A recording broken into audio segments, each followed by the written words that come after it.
السلام علیکم بچوں، امید ہے آپ لوگ خیریت سے ہوں گے۔ آج کا ہمارا عنوان ہے دنیا آخرت کی کھیتی ہے۔ یہ دنیا ہمیشہ نہیں رہے گی بلکہ ایک دن ختم ہو جائے گی۔ ہم اپنی آنکھوں سے انسانوں کو مرتے اور قبروں میں دفن ہوتے ہوئے دیکھتے ہیں۔ بالکل اسی طرح دنیا، انسان اور دوسری مخلوق ایک دن دفن ہو جائیں گی۔ حضرت اسرافیل علیہ السلام اللہ تعالیٰ کے حکم سے سور پھونکیں گے جس سے یہ دنیا اور تمام مخلوق ختم ہو جائے گی۔ پہاڑ روئی کے گولے کی طرح اڑے گی۔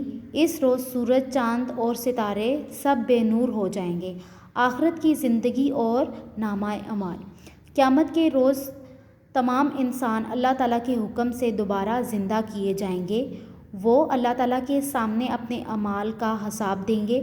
انسان جو کچھ اس دنیا میں کر رہا ہے وہ اس کے نامہ اعمال میں لکھا جا رہا ہے۔ انسان کے اعمال کو لکھنے کے لیے اللہ تعالیٰ نے 2 معزز فرشتے مقرر کیے ہیں۔